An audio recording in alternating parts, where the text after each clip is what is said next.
tout l'interpeller en tant que sénateur et président de la commission des finances du Sénat.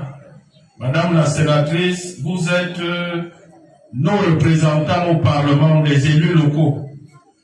En cette veille de session budgétaire, posez la question à Madame le ministre des enseignements secondaires. Pourquoi l'école publique se meurt? Pourquoi l'éducation secondaire se meurt? Parce que monsieur le proviseur a été très poli en parlant d'insuffisance tout à l'heure. Mais lorsque moi j'ai visité ces salles de classe d'un lycée d'enseignement général, j'ai failli couler des larmes dans la boue et la poussière de ces salles de classe. C'est inadmissible. Inadmissible. Et si nous ne vous le disons pas,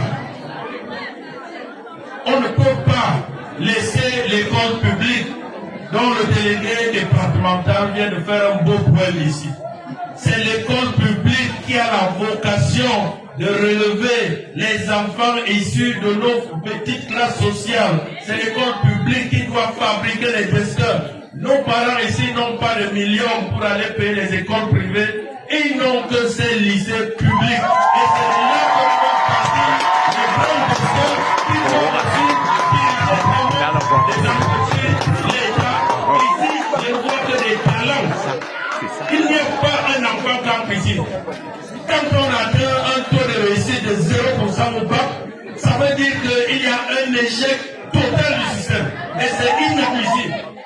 J'interpelle monsieur le sénateur, madame la sénatrice, l'État dépense chaque année 550 milliards l'année dernière.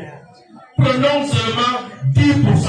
Normalement, on devrait prendre 30% pour l'investissement dans les lycées. Ça fait combien de milliards?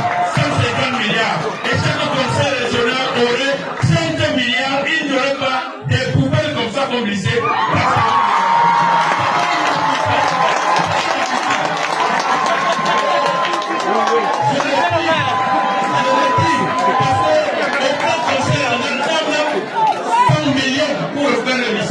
J'espère que quand vous allez au Sénat demain, vous allez poser la question.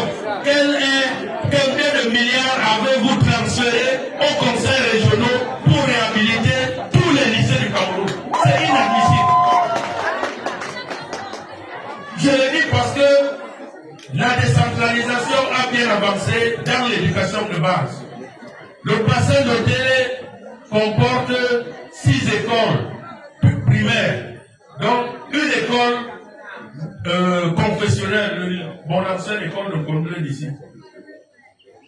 Toutes ces écoles, avec le peu de moyens que l'éducation de base transfère déjà aux communes, nous avons réhabilité les 6 écoles primaires du bassin de Télé en 4 ans, avec très peu de moyens. Et toutes ces écoles sont neuves et propres. Rien à voir avec ces poubelles. Et c'est pas normal. C'est pas normal. C'est donc la seule interpellation que j'avais à vous faire. Parce que ça part de là. Les conditions de travail. Les enseignants, on en a rien ici. Il faut l'informatique. Mais moi, je ne mettrai pas mon enfant dans une poubelle comme ça.